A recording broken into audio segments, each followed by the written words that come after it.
Cobrar y pasar dinero con tu celular. Es segura, no te cuesta nada y no gastas tus megas. Tu plata contigo, sin necesidad de efectivo. Más que rápido, es de una. Con la confianza de Banco Pichincha.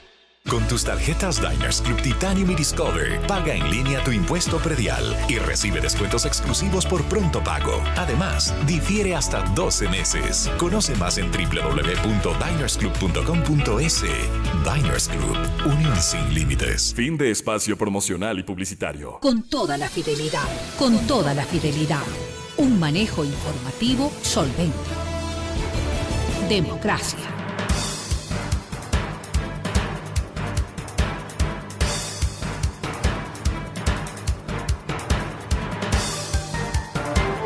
Estamos de regreso ya y ojalá, sí, ciertamente, Milton, pudiésemos tener alguna nota de lo que está pasando ya en las últimas, o cuál es el último reporte del Consejo Nacional Electoral en cifras. Queremos saludar al señor doctor Ramiro Rivera, que ya está con nosotros. Estarán también el doctor Carlos Aguinaga, presidente del Tribunal Supremo Electoral, y el doctor Polibio Córdoba, el director de SEDATOS, porque siempre, ¿no? Si bien él había dicho, ahí hay un 20% que no sabemos cómo va a estar.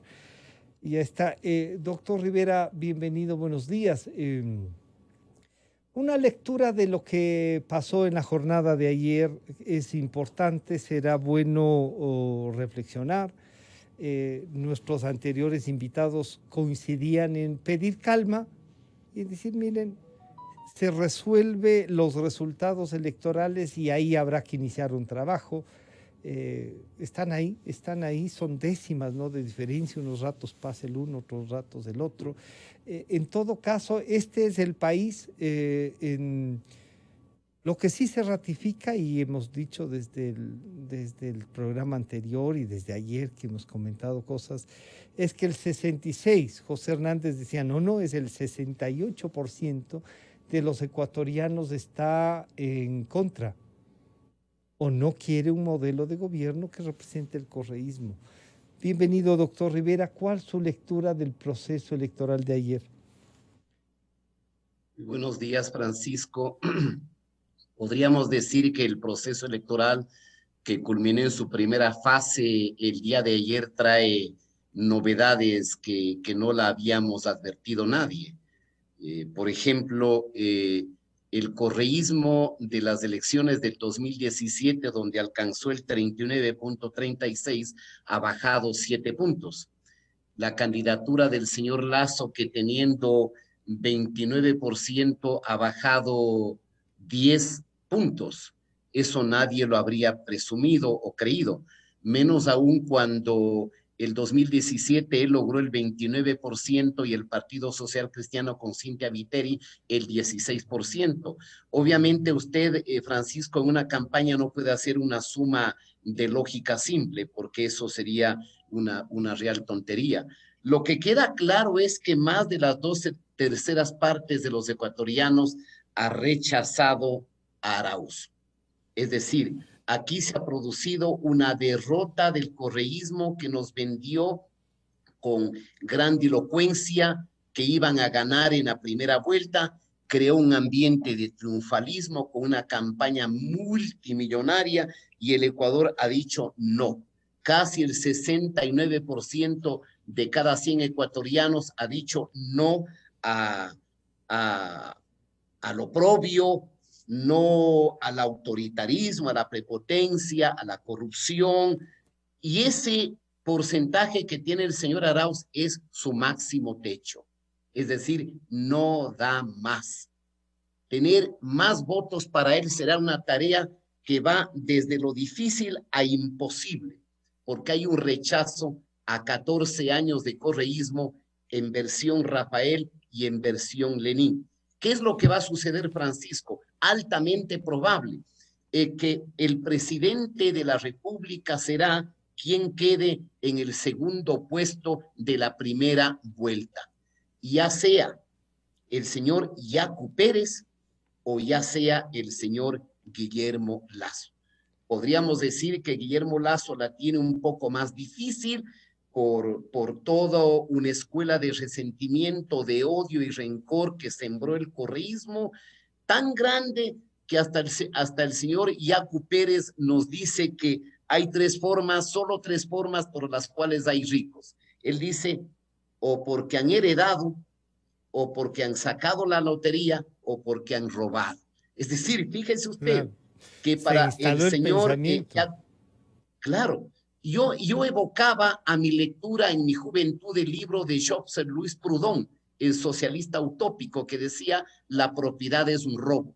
¿Por qué cree usted, Francisco, que el mundo anglosajón salió de la miseria y ostenta la riqueza?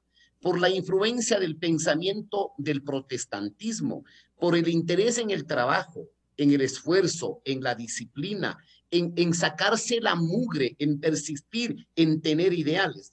¿Por qué cree que el mundo latino se debate en la pobreza? Porque nos vendieron una cultura de la contemplación, de la caridad, no del esfuerzo. Es decir, el vivir cómodamente esperando que Diosito nos ayude. Ahí están mensajes de gran influencia, diríamos, de la ideología del correísmo. Pero reitero, Francisco, el que quede segundo en esta primera vuelta será el presidente de la República.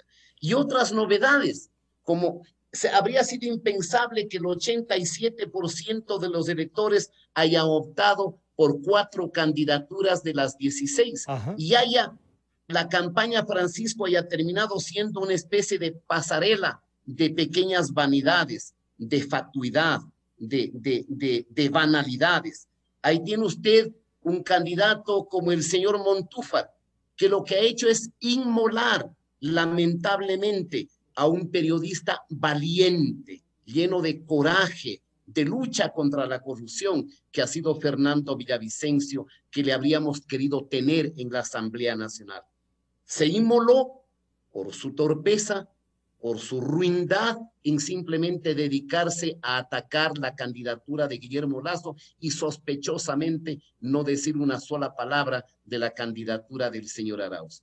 Usted ahí tiene 7 vanidades que alcanzan el 13%, vanidades que tuvieron campaña gratuita con recursos del Estado para satisfacer los pequeños egos, pero fragmentando al electorado y haciendo posible que el correísmo esté primero en la primera vuelta. ¿Se mantiene la tendencia hasta este momento?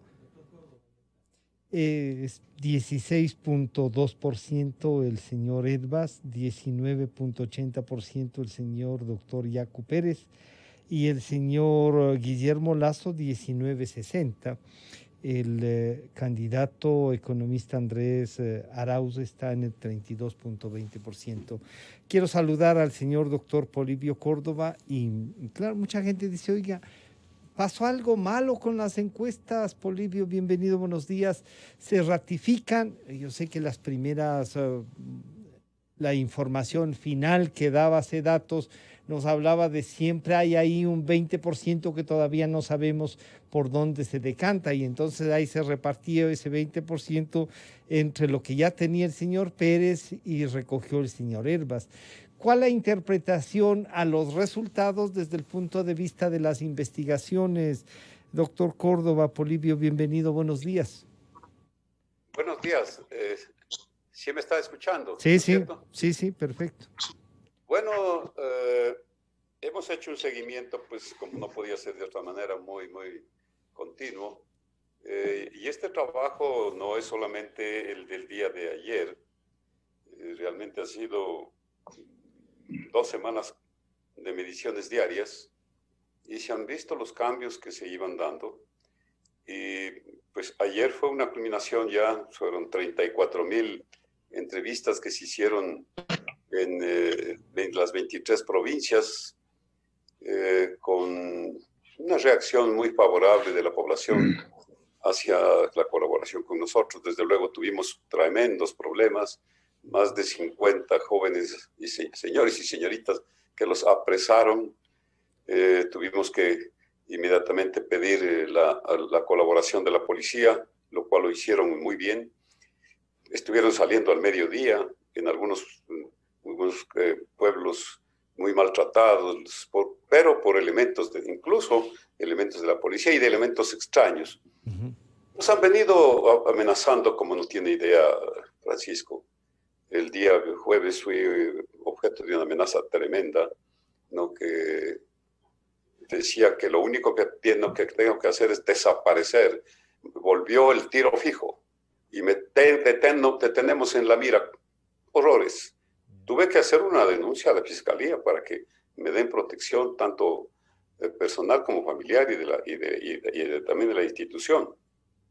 Pero no echamos un pie atrás, pero ni un solo paso atrás.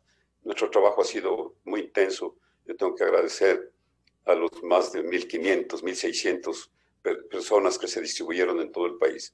Una cosa es hacer Francisco, tú sabes muy bien, lo mismo pues cuando se diga Carlos y Ramiro, hacer un estudio en todo el país, en un solo día, después de una organización bastante grande, prolija, ¿no? Y para después contar votos, que ya es muy sencillo, desde luego, y tener el resultado nada menos que a las 4:30 de la tarde. Nosotros tenemos, de acuerdo a la ley, un margen de más o menos 3%. No hay un solo candidato que se desvíe de ese margen de error nuestro. Todo está dentro del margen de error. 34 para el señor Arauz, que va a estar dentro del margen de error. El 20% para el señor Lazo, que está dentro del margen de error. 18% y algo para el señor Arauz, que está dentro del margen de error. Entonces, le digo, y no hay un solo candidato que nosotros no hayamos dicho que está dentro de la medición que se está dando ahora. Pero bien, esa siempre es una gran complacencia de que nuestro trabajo estadístico, matemático, probabilístico se cumplió y se cumplió bien. Y así lo hemos hecho durante más de 30 elecciones. Pero claro, usted encuentra que las encuestas no deberían entonces, Polibio, no deberían marcar un tema esencial, sino como un instrumento de análisis, de acercamiento, y no porque a veces como que, ¿y por qué no pasó lo que decían las encuestas? Y claro, y ahí comienza una reflexión, dice, ¿estaban comprometidas o no? Usted con toda la experiencia que tiene, con todos los ataques que ha tenido, ¿cómo reflexiona nuevamente sobre eso? Querido Francisco, usted ha dicho una verdadera cuestión muy, muy importante. La encuesta no sirve para medir la carrera de caballos, quién va primero y quién va segundo.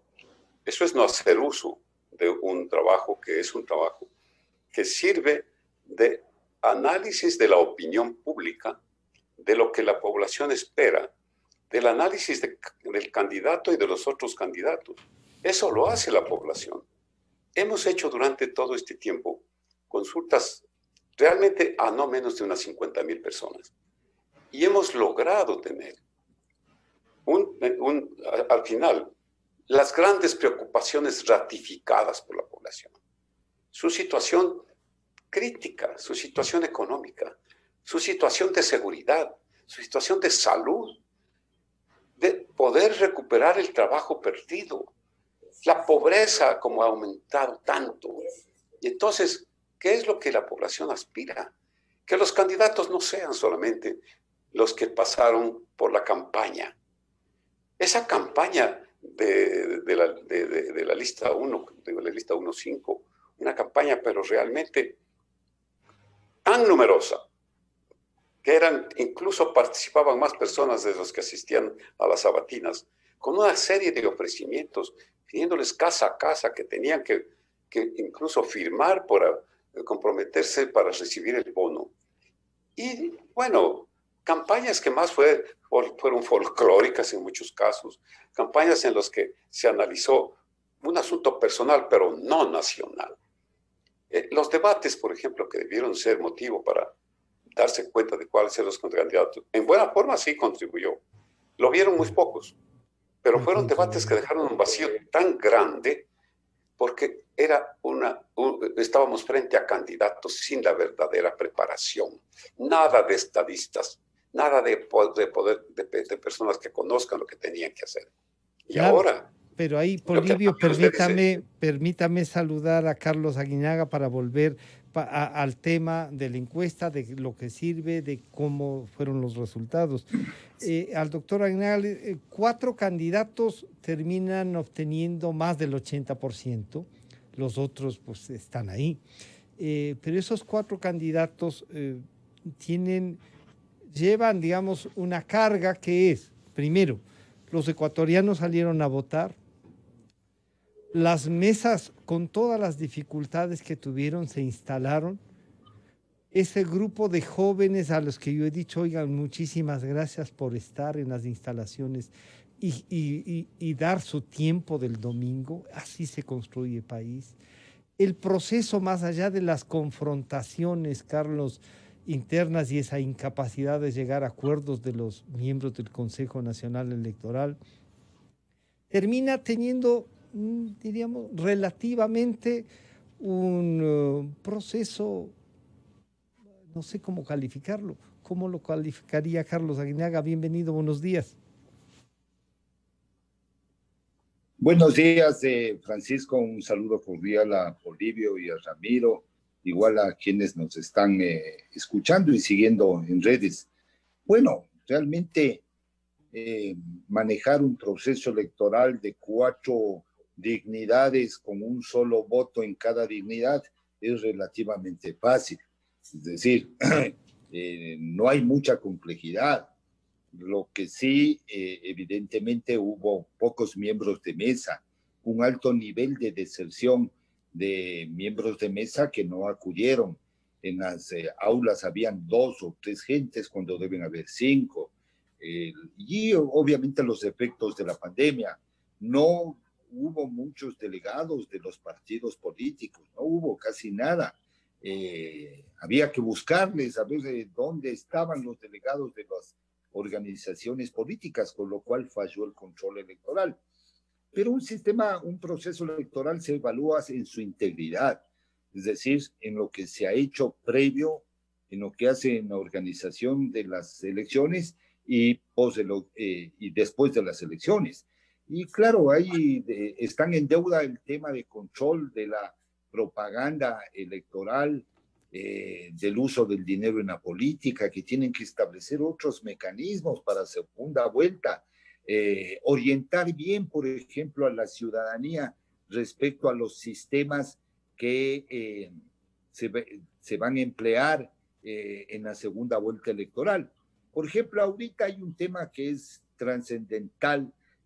Todo el mundo está hablando del app, de los resultados electorales, están aparentemente tranquilos, pero aquí hay un empate técnico en el segundo lugar.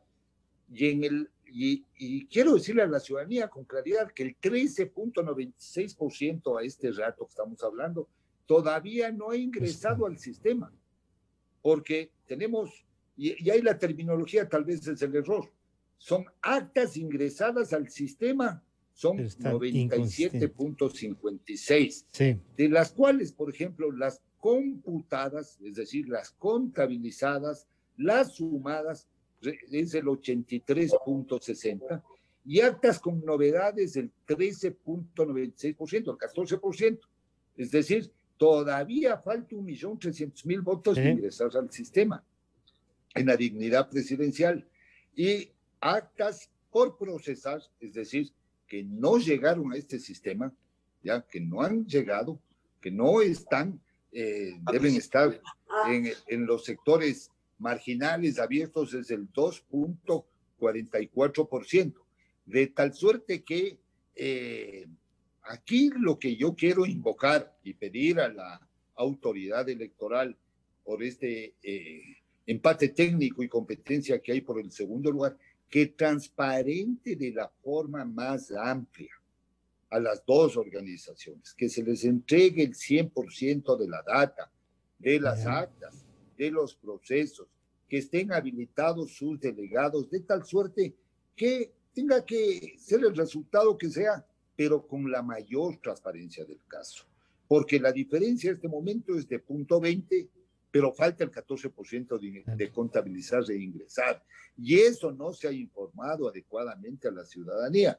Entonces uno ve el app, uno ve la página de resultados y cree que ya el Ya está. 97% está procesado, ¿no es Y cierto? no, Y no ha pasado. faltan 1.200.000 votantes para encontrar lo que han dicho, y ahí siendo el margen 0.20, es un margen en los que hay. Ramiro, Fausto Camacho nos decía en una información, si bien han ingresado el 83.5% de las actas, faltan estas que, como nos ha dicho Carlos Aguinaga, hay que sumar, y son como 1.200.000 votos, el 16.5% de las actas.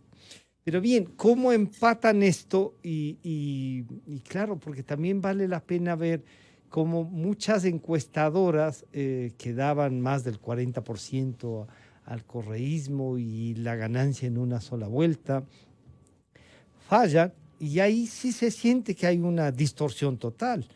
En cambio, los márgenes que deberían tratar, parece que es como una cosa que hay que volverlo a discutir.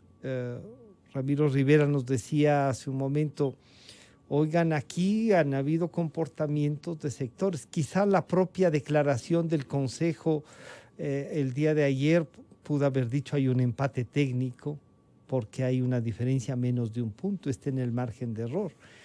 Pero declararon y posicionaron en un principio al señor doctor Pérez como segundo, Ramiro, y cuando ya en los resultados en realidad el segundo era más bien el señor Lasso. ¿Cómo reflexionar con todo esto del manejo de la información, Ramiro? Lo único que queda claro es que en el primer puesto de la primera vuelta, con 32% aproximadamente, está el candidato del correísmo, del chavismo y de Maduro.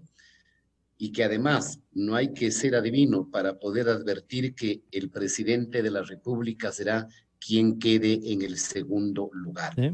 Si definitivamente queda el señor Yacu Pérez, la tiene la presidencia de la República fácilmente. ¿Por qué?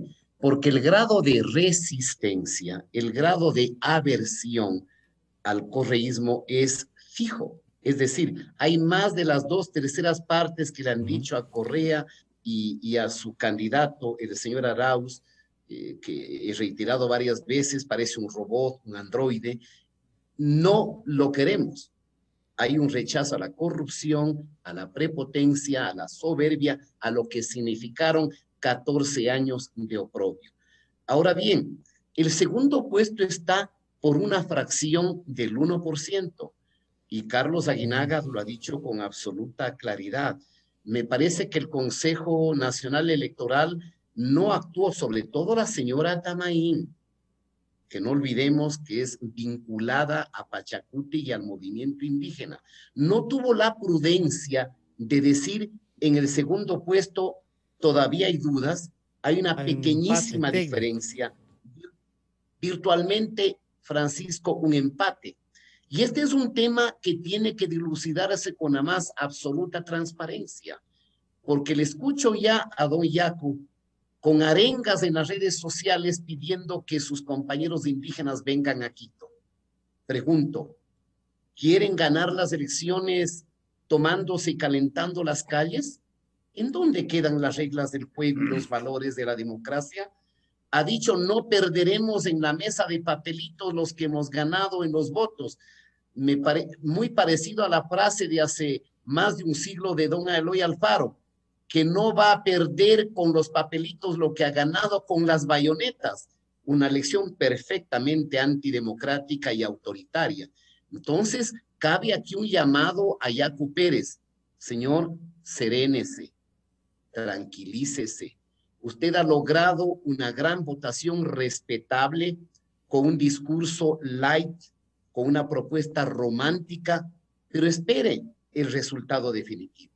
Y es importante para la democracia ecuatoriana, Francisco, Polibio y Carlos, y estimados amigos y amigas que nos escuchan, que el resultado electoral sea inequívoco, porque lo peor que le podría suceder al Ecuador es que se produzca una mayor fragmentación y animosidad, y el próximo gobierno, sea de Yacu Pérez o sea del señor Lasso, las tendrá muy difícil, por un parlamento absolutamente fragmentado, Gracias a la pasarela de vanidades y de fatuidades en la que se transformó la primera vuelta electoral. Cuando usted tiene 7 candidatos que juntos no llegan al porcentaje que saca el cuarto candidato, que es el señor Hervas, por vanidosos, por fragmentar, por no tener lucidez respecto a lo que necesita el Ecuador, una actuación parecida a los pequeños grupos venezolanos que hicieron posible el triunfo del chavismo y de Maduro y que tienen a Venezuela en el escenario de un infierno espantoso. Esta posibilidad entonces, Polibio, de que se puede incluso llegar a acuerdos, ¿cómo estarían ustedes planificando? Porque ustedes van a seguir estudiando el panorama electoral y el comportamiento, esa reorganización de las fuerzas políticas que, como dice Ramiro, sea el señor Lazo o el señor Pérez, van a tener que echar mano de ese 68% en definitiva. ¿Cómo convertir ese 20 de cualquiera de los dos en 68?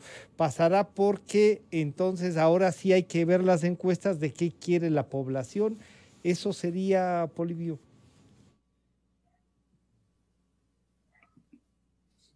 Perdón, el micrófono, Polibio. El micrófono. La expectativa, la incógnita se ha agrandado. Primero, diría, hay 2 sentimientos. Uno tal vez podría decir de satisfacción al ver que el correísmo es el que estuvo al frente de esta campaña. Todo lo que sucedió en la década y que durante todos los 4 años últimos han estado también tratando de mantenerse vivos. Ese paro de octubre del año 19 es importante siempre recordarlo. Entonces la gente por una parte dice, muy bien, son la tercera parte. Y para que esa tercera parte se convierta en más de la mitad y de esa manera entonces lleguen al poder, no lo ve factible la persona. Lo habíamos dicho, incluso esa era la pregunta, una de las principales preguntas que le hacíamos nosotros. En la opción tal, ¿usted estaría de acuerdo en una segunda vuelta de votar por quien está representando al correísmo? Y no tenía justamente un apoyo más allá. Podía sumarse al 40-41%, pero no pasaba del 50%. O sea, que de esa manera la población sí está firme en defender su futuro y no regresar al pasado. Hay por otro lado también una angustia de la población de en qué manos quedaría el gobierno a partir del 24 de mayo, en manos, en mentes, en espíritu que sea capaz de poder solucionar el gran problema que tiene el país. Esa es la otra respuesta que daba la población. Con este candidato, usted estaría más seguro de que va a poder sobrellevar la situación difícil, de que renazca la esperanza, de que haya trabajo, y había por ese lado también entonces una expectativa favorable. Entonces, ahora yo creo que todavía esa inquietud es muy grande. Y lo que decía Ramírez hace un momento, es una demostración de lo que también es consecuencia de lo que estamos viviendo, esa pulverización de candidatos, esa atomización tan grande. ¿Cómo va a ser que tienen 13 candidatos? Vamos a decir, 12 candidatos, podríamos decir. Uno difícilmente llega a 1 punto, 2 puntos, y la mayor parte son décimas. Fíjense, ellos se beneficiaron para sí, para sus grupos políticos en alguna forma. No. Si habría habido una concentración de candidaturas, alianzas reales, porque en esto también hay que tomar en cuenta, ¿fueron reales las alianzas? ¿Realmente los dirigentes de de los grandes grupos se comprometieron. Se comprometieron como dijeron que se comprometían. Entonces, vamos a ver, ¿cómo se daría? Primero veamos Bolivia, cuál va a ser el resultado. en las encuestas anteriores a la última, podríamos decir, los resultados eran distintos y si bien están en el margen de error de hasta más o menos 3, claro, el comportamiento termina siendo en un momento dado muy difícil. El señor Herbas crece y no se veía ese crecimiento. Al señor Pérez sí se le midió y se veía que crecía más. Esto de las alianzas, los partidos que hicieron en alianzas no terminan por, no sé si trasladar los votos o comprometerse. Esas diferencias de resultados en la encuesta, ¿cómo se interpretan, Polibio? En la última semana, sobre todo, vamos a decir, en los últimos 10 días, las tendencias se marcaron enormemente. Yeah. Porque en ningún momento el señor Arauz superaba el 35% de votos válidos. Nunca. Y así llegó. Y va a estar alrededor del 32%. O sea que esa tendencia se marcó. Y seguía la tendencia de Lasso y de Yacu, que se acercaban, ¿no? Y crecía desde lo que era el 5, 8, 10, 12, 14% la presencia del señor Herbas, que es realmente quien prácticamente pues disminuyó la fuerza que tenía el señor El señor Herbas es el que, en definitiva, con sus últimos ataques termina recogiendo votos. ¿Sí? Fue una presencia no solamente en Pichincha, sino que se la vio también en varias provincias, ¿no? Entonces, las encuestas trazaron una tendencia de tal manera que se veía, cómo se proyectaba en el telón de fondo cómo se iba a dar. Y ayer, cuando entregamos nosotros la información, 4:30 de la tarde, como estaba previsto, pues ustedes ya lo observaron cómo estaba. O sea, era el fruto de lo que se había visto antes. Y sobre todo también, pues, siempre preguntábamos nosotros, ¿con qué tiene usted resuelto asistir a votar? Esa era una pregunta interesante, que fue cambiando. Más o menos un 78% decía que sí tiene la seguridad de ir a votar. La víspera, el día sábado, casi el 89, casi el 90% decía, sí voy a ir a votar. Sí. Y bueno, si el ausentismo no va a ser tan grande como se había esperado. La pandemia no fue un freno para que la gente vaya. Ni los nulos van a hacer lo que querían. ¿Perdón? Ni los nulos van a hacer los que querían ni lo que buscaban. Sí, pero entonces, una cosa que también vale la pena analizar, cómo votaron los jóvenes, cómo votaron los de mediana edad, ¿no? Y los jóvenes, pues, no es que se fueron con Arauz, no. Los jóvenes distribuyeron sus simpatías por esta nueva tendencia y se mantuvieron como habían dicho desde anteriormente, con los dos finalistas, el señor Lasso y el señor Pérez. No dieron para ningún otro de los candidatos. Ninguno surgió, ninguno pasó de 2 puntos. Ojalá esto quede una lección para que en el futuro ya no haya semejante forma de presentarse 16 o más binomios. Eso viene ya entonces por las reformas que habrá que impulsarlas ya, por este trabajo que hay que hacer por democratizar, por reconstruir, por hacer organizaciones políticas, y ustedes 3 pueden influir en este criterio de generar organizaciones políticas realmente representativas y que en último de los casos tengan estas tendencias que se ha logrado en esta elección, pero que se vaya construyendo eso, ¿no? Sí, Polibio. Y otra cosa que también influyó mucho, la inseguridad que despertaba el CNE respecto de lo que serían las elecciones.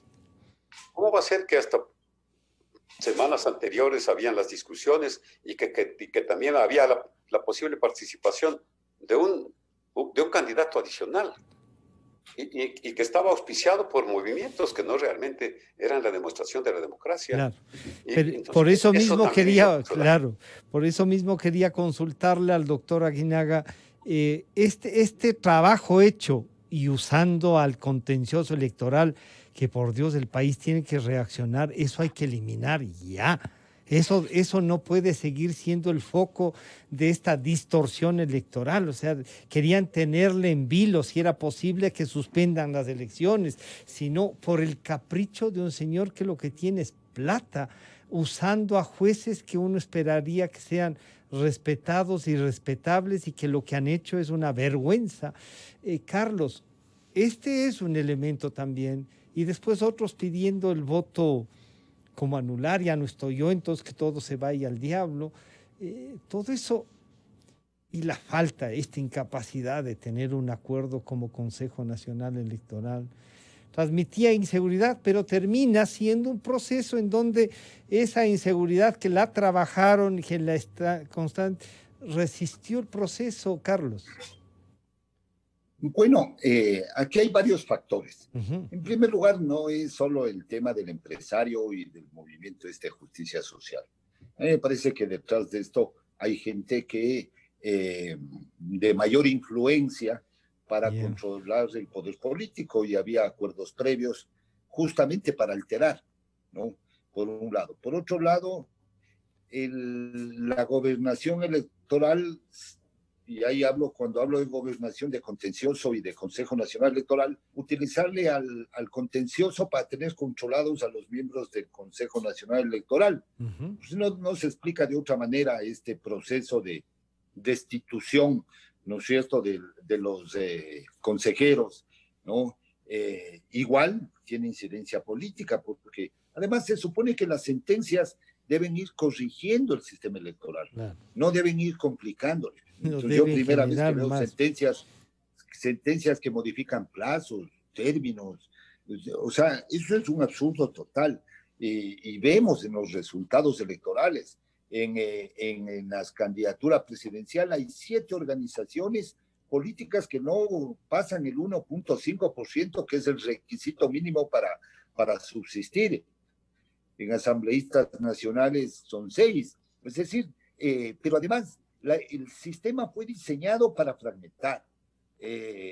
Los estrategas políticos de las tiendas grandes lo que hacen también es introducir gente a las organizaciones estas pequeñas para endiosar a estos semidioses que salen a la palestra y que no tienen ningún respaldo, ningún resultado, y fragmentar aún más el sistema, y participan. Hay gente que no debió haber participado, realmente no hay acuerdos por la unidad. Y uno ve la votación y va a encontrar lo siguiente.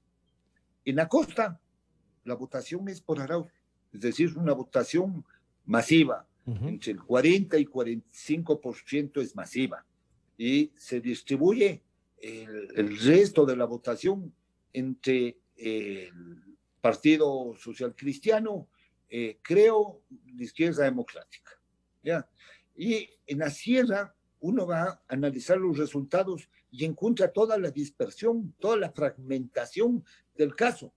O sea, ahí sí vamos a encontrar que obviamente el beneficiario ahora ha sido Yacu, ¿no? Con toda la votación del movimiento indígena, de la Sierra Central, de la Amazonía, ¿no es cierto? Unas votaciones altas de unidad. ¿Por qué? Porque tienen una organización de base, y la organización de base les permitió controlar estos ofrecimientos de dinero por voto, ¿no es cierto? Dijeron, no, o sea, reciban nomás, pero votemos por nosotros mismos. En el caso de Arauz, tiene miles de los comités de la Revolución Ciudadana que están trabajando permanentemente 24 horas al día, ¿no? Y obviamente acá había una desorganización, una fragmentación, y eso se produce en la sierra. Porque yo siempre mantengo la teoría, y después de haber estudiado todos los resultados electorales, no solo desde el retorno, sino desde antes, que en la sierra hay demasiada inteligencia. Y por eso es la fragmentación de toda la vida. O sea, demasiada inteligencia. Con eso Sí, digo todo, por sí, no decir otra cosa. sí. Y obviamente el tema es que Si hacemos una encuesta, la autoridad dispersión electoral, de inteligencia está ahí. Sí. la autoridad Cuidado, Carlos, que tu expresión se confunda con regionalismo, No, ¿no? Que sí, por puede supuesto no es ser tu que no intención, es. pero lo Sí, tomamos sí. no, como eso humor, diríamos, ¿no? no, claro, desde luego, pero realmente la verdadera fragmentación política se produce en la sierra, ¿sí? Ahí se produce, o sea, uno coge los resultados desde 1830 acá y comienza a analizar y comienza a ver cuántas organizaciones políticas se han organizado en la sierra en toda la historia republicana y cuántas se han organizado en la costa, y nos vamos a encontrar con una sorpresa grandísima, ¿no? Y por eso digo, hay demasiada inteligencia. Y uno ve, hasta en los chats ve ese tema, ¿no? Ve las discusiones, la clase media intelectual, que además los costeños y los estrategas costeños ya sí conocen cómo actúa el serrano y saben qué es lo que tienen que hacer para dividirles. Así es que en ese tema yo creo que deberían repensar en los modelos de estrategias políticas y de participación política electoral. Ramiro, bueno, este ingrediente que acaba de poner, o sea, somos menos capaces de juntarnos, parecería, ¿no es cierto?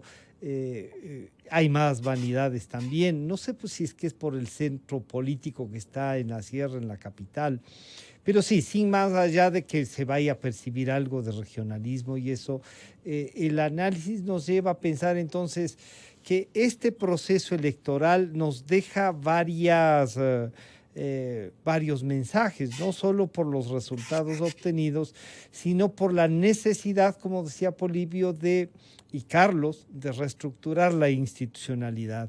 Y eso, nos decían nuestros anteriores invitados, pasa por descorreizar el país y por volverle sí al mundo de las ideas, no solo de vamos a vengarnos.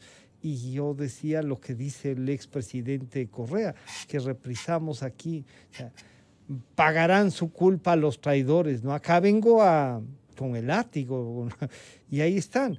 Esto es lo que dice el expresidente. Pagarán su culpa a los traidores. Teleamazonas, Ecuavisa, El Comercio, El Universo, la prensa corrupta, los banqueros, las cámaras empresariales y todo el espectro político. Eso es, y todo el espectro político que no ha estado con él, pues. O sea, somos el 68%. Bueno, ahí hay un reto, ¿no? Un reto que hay que analizarlo.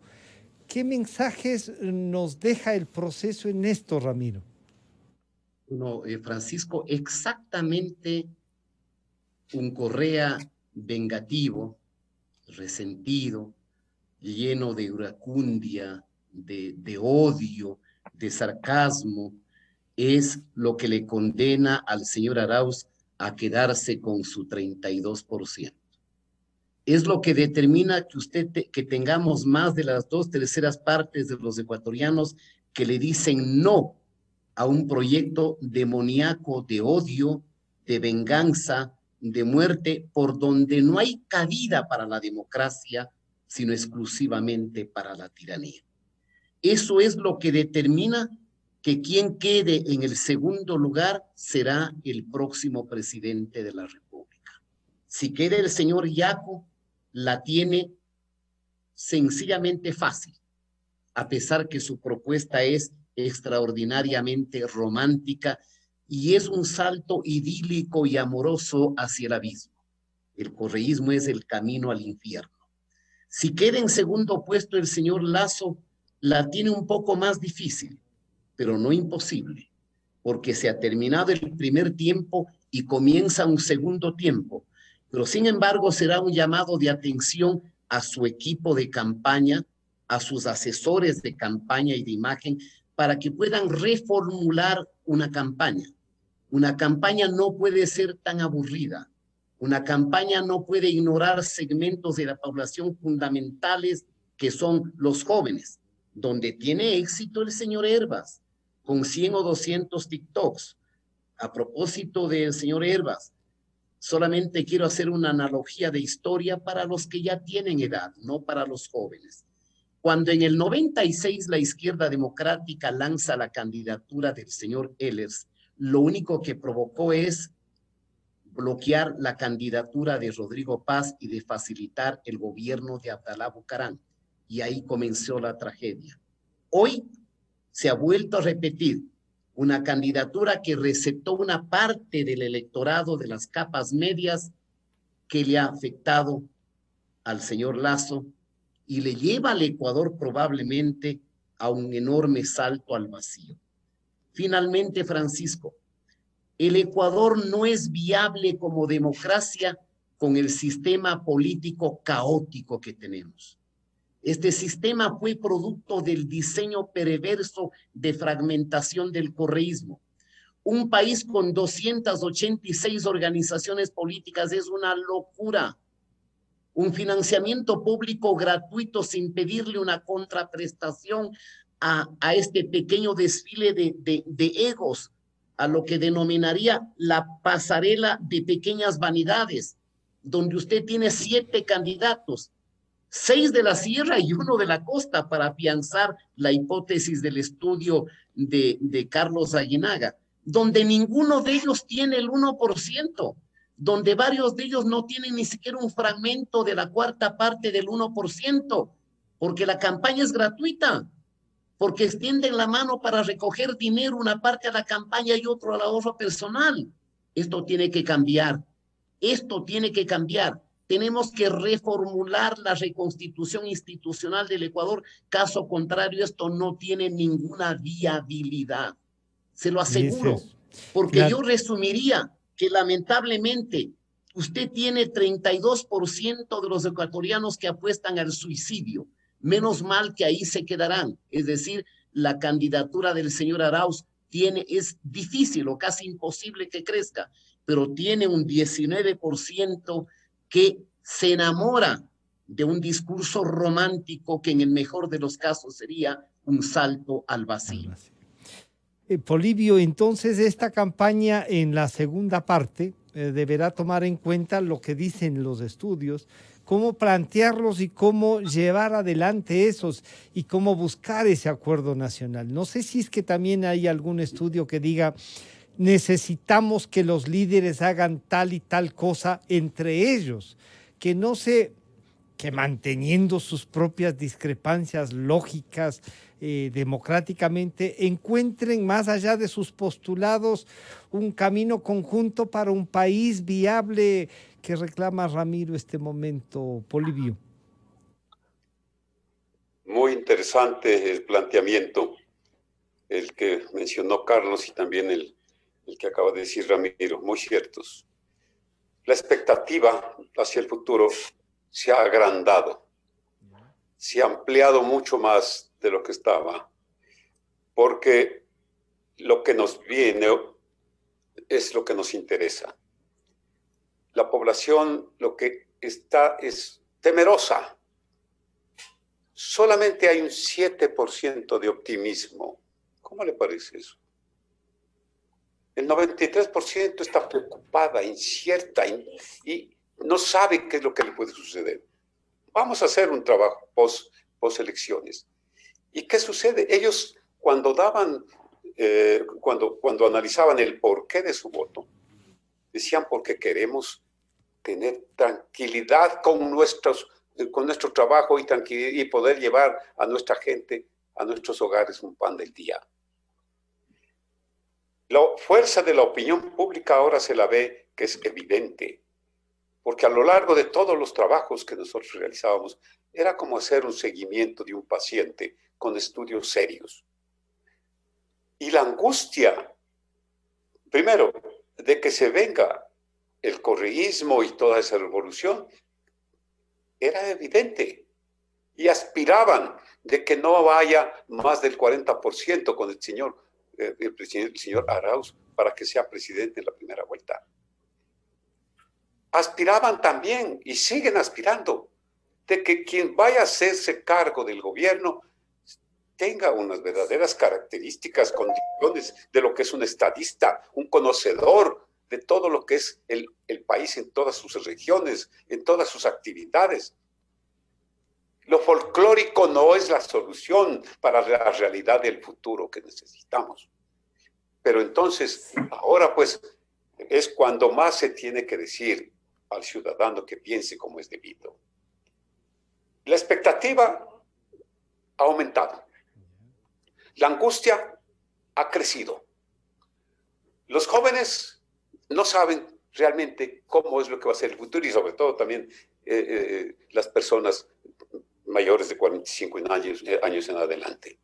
Entonces, es necesario que ojalá los resultados finales que están siendo seguidos minuto a minuto por la población, por todos, ¿sí?, nos ayuden a dar una solución que es la que más se necesita para el país. Pero entonces ahí, claro, pero esa expectativa entonces, Carlos, después de haber ejercido la presidencia del Tribunal Supremo Electoral, saben las urgencias de la población, pero en un empate técnico que me parece hubiese sido lo más justo en anunciar. Es decir, vean, el primero salió y aquí hay un empate técnico que se va a dilucidar en los mismos márgenes que dijeron los propios miembros del Consejo. ¿Qué le decimos a la población desde la experiencia de haber conducido los procesos, Carlos? ¿Qué debemos tener? El Ramiro nos decía hace un momento, oigan, con paciencia, no se alteren. Esperemos, y no falta mucho. Ya esperemos con eso. ¿Cómo reflexionamos frente a esto, Carlos? A ver, yo creo que la responsabilidad que tiene la autoridad electoral a la emisión de un resultado, y más frente a un resultado que proviene de una encuesta, digamos, de una proyección, porque el conteo rápido es una muestra pequeña. Era 2.400 actas, ¿no? ¿No es cierto? Así es, no es del 100% de las actas. Y si yo tengo este empate técnico, lo correcto hubiera sido anunciar, aquí hay un primer lugar, por el segundo lugar hay un empate técnico, no se va a indicar cuál es, sino que es entre fulano y mengano. Esa es una alternativa máxima, ¿ya? O la otra, obviamente, decir, hay un empate técnico, no se puede difundir, es más correcta, ¿sí? Por tanto, vamos en este momento con notario público a entregar los resultados de nuestro conteo rápido para que se guarden estos resultados y no vamos a entregar, no vamos a hacerlos públicos hasta que esté el procesamiento. Eso era lo importante, saber manejar este tema, porque cuando no se sabe manejar este tema puede provocar lo que movilizaciones. Sí. Vamos a defender lo que nos están robando, decían, claro. Aquí o en parte, claro, a ver, aquí en parte la tranquilidad que tiene este empate técnico por el segundo lugar es que, a ver, todo el Ecuador está en la expectativa de ver a quién va a apoyar, ¿no es cierto? Yeah. Sí, o es a Yacu o es a Guillermo Lasso. Entonces, evidentemente, en esta campaña y en todo el proceso sí está latente y presente el correísmo y el anticorreísmo, y eso se va a generar, eso va a producirse en la segunda vuelta electoral, de tal suerte que no va a haber mayor problema. Por eso es que yo lo que creo que lo fundamental es que se transparente, o sea, se transparente el 100% de la data, de cómo se obtuvo la data, las actas, se les dé todas las facilidades del caso a los dos movimientos, y ahí va a haber seguridad. El momento que no se transparenta, vienen los problemas, viene la duda, viene la generación justamente del rumor. Y los opositores políticos también van a tratar de utilizar, resquebrajar este tema, aprovechar este empate técnico, y hay que tener cuidado. Hay que tener cuidado en esta transmisión de esta información. Algunos están trabajando ya en cómo conseguir que los que están en el empate técnico generen tal pared que no puedan conversar entre ellos. Exactamente, por eso digo, la estrategia del contrario, con quién van a competir en la segunda vuelta electoral, va a tratar de hacer una división, una fragmentación. Vienen todo tipo de ofrecimientos, cualquier cosa, de materiales, inmateriales, de todo tipo. Entonces, aquí se están jugando la vida y la muerte, ¿no es cierto? Entonces, es un tema muy peligroso y hay que saberlo administrar. Exacto. Les voy a pedir a los tres entonces, para culminar y agradecerles esta participación, un mensaje a la población. Yo me atrevo a decir, con todos los problemas que han habido y todo eso, la participación de la gente y sobre todo esa participación de los jóvenes en las juntas receptoras del voto. Créanme que daba gusto ver. Algunos no estaban los 5, como dice Carlos, estaban 3, pero echando adelante, o sea, con ganas, sí quieren un país. ¿Cómo les sintonizamos y caminamos en eso?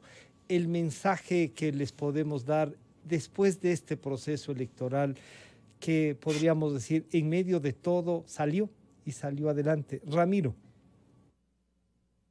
A pesar de toda la incertidumbre, el proceso electoral ha sido normal y transparente. Enorme testimonio, no solamente de los jóvenes, sino de la gente de edad. Conmovía ver personas, mucho más, sí. Así es, personas de avanzada edad que con dificultad y arrastrándose subían las gradas para depositar un voto para impedir que el Ecuador se deslice hacia el infierno de Venezuela. Esta es una derrota del correísmo porque su candidato tiene un tope infranqueable e insuperable. Las expresiones de Correa son la demostración más fehaciente de lo que el Ecuador tiene que evitar. Que se transparente con absoluta claridad quién quede en el segundo puesto para que el Ecuador pueda apostar a un renacimiento, a una reconstitución de sus instituciones y apostar hacia el futuro. Pero sí sería muy malo para el Ecuador que la disyuntiva sea entre el infierno y un salto al vacío. Bueno, Polibio, ciertamente sí, lo que Ramiro resalta, ese compromiso en cambio de la tercera edad para asistir a votar, más allá de la pandemia, salieron a votar, están comprometidos, quieren un país que camine, quieren dejarnos, o queremos dejar, incluso podríamos ya decir, un país que tenga apertura, que pueda crecer, que sea democrático, que las ideas vuelvan, que la lectura vuelva, por Dios. O sea, Polibio, el mensaje de este día. Ayer fue una demostración, yo creo, ojalá no me equivoque en decir una demostración de patriotismo, sobre todo de las personas que para ellos el voto era facultativo, sí. Pero sobre todo los de la tercera edad. Lo que dice Ramiro es evidente. ¿Cómo asistieron? ¿Cómo fueron apoyados por alguien hasta llegar a la mesa, a la mesa de votación? ¿Por qué? Porque tenían angustia del futuro.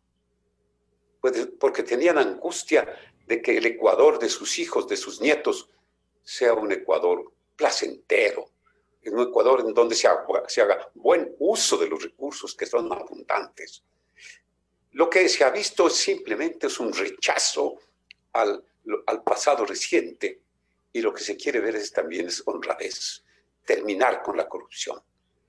Las respuestas que nos han dado todos los días, los electores, son respuestas que están ahí como realmente es un libro que puede servirle y le va a servir al que va a regir los destinos del país después. Luego, yo tengo que agradecer también ese valor que tuvieron de contestarnos, esa fuerza que tiene la opinión pública. Francisco, debo decirles a ustedes y Carlos y Ramiro, yo me voy después del evento de ayer con la conciencia tranquila, totalmente, por haber trabajado dentro de lo que es el profesionalismo. Me voy con la conciencia tranquila porque nadie se atrevió a presionarme. Hubo sí un poco de problemas porque los insultos, los mensajes con amenazas, tremendo, que le digan a uno, que le llamen todos los días, estás en la mira, porque el tiro fijo ahora no va a fallar, cobarde. Nadie me amedrentó, no me amedrentaron. Yo me voy con la conciencia tranquila, porque he tenido un apoyo de personas como las que están aquí presentes, que nos han alentado. Y ahora, pues, yo creo que esperemos, confiemos que el Ecuador va a tener mejores días y que va a estar en manos, ojalá, de personas que unan, que no dispersen, que hagan uso de lo que el país tiene. Y entonces... Ese respeto al voto sea realmente una realidad. Carlos, ese respeto y esa unidad que se busca pasa entonces porque esperemos los resultados. ¿Qué tiempo desde la experiencia, Carlos, debería tener el Consejo para resolver esto? ¿Será este día? ¿Será hasta mañana? ¿Cómo se puede medir esto? Y el mensaje final a la población, Carlos. Bueno, previamente mi solidaridad a Polibio, a su empresa. Siempre va a haber gente negativa que va a querer amedrentar el trabajo profesional y técnico de empresas que ya tienen muchos años, muchas décadas en esta labor, y una de ellas es Ceratos. Yo lo que creo respecto a este tema es que debería haber unas regulaciones y unas instrucciones mucho más precisas de la autoridad electoral a la fuerza pública, a las policías y a los militares, con una identificación muy precisa y un instructivo para que los ciudadanos respeten y sepan que se trata de encuestas de salida que están legalmente autorizados, pero obviamente cuando no hay todo este ambiente de regulación, pueden venir ataques o exprofeso mandan atacar cuando vean al encuestador de tal compañía, ustedes hagan el escándalo, ¿no es cierto? Entonces, yo creo que adicionalmente también hay que darles unos sitios dentro del recinto para que hagan su contabilización, es decir, que no lo hagan en la calle, porque yo vi algunas fotos de unos checos que estaban contabilizando en la calle, porque como son papeletas simuladas, ¿no es cierto?, se va a alterar, ¿no es cierto? Entonces, entra la suspicacia, ahí están trabajando estos, vean qué estarán rayando. Sí. Este ha sido un proceso, obviamente, que coincido plenamente con ustedes. Los jóvenes tuvieron una expresión distinta, obviamente, a través de la influencia de las redes sociales y el patriotismo de las personas adultas mayores. Eso es impresionante. Sí. De tal suerte que esto va a continuar para segunda vuelta, pero hay que hacer correctivos para mejorar, que vayan en mejora, y por eso desde el colectivo Buses por la Democracia hemos estado permanentemente dando alertas, críticas constructivas para un buen proceder del proceso. Hoy tenemos que enfocarnos obviamente en que se termine este escrutinio en forma transparente, que será de 8 a 10 días ya. Pero el resultado 8 o 10 días se demorará todavía esta incertidumbre de quién está en el segundo puesto. Bueno, la ley dice hasta 10 días, pero en presidencial pueden terminar mucho antes, porque estamos hablando del 12%, se prioriza en 3 días, depende de la autoridad. Si hace una estrategia de priorizar el tema presidencial, en 3 días sabemos esta cuestión y se define. Ahora, obviamente, aquí sobre estos resultados electorales pueden haber impugnaciones y de hecho puede hacer que se planteen. Por eso es que es importante transparentar. En la medida en que uno transparenta, ya la gente se queda quieta. Y va a pasar a los tribunales. También. Puede hacer que pase a los tribunales, y esto es una agonía que no le convendría a ninguno pasaría de los dos que están al contencioso también. Pasaría al contencioso. Entonces se jorobó los 10 días, ya se pasar. Sí, entonces, estamos fritos. El tema es... Dios mío, qué miedo, Dios mío, qué miedo. Sí, va a haber gente que va a estar infiltrada y les va a decir hay que impugnar. Claro. Digamos esto, y va a querer Vamos, alterar. y van a O sea, querer yo les asmar digo el... con absoluta claridad, Sí, porque o sea que las va a armas en depender de la política autoridad también. unas son buenas y otras son malas, Claro. pero otras son horribles, ¿no es cierto?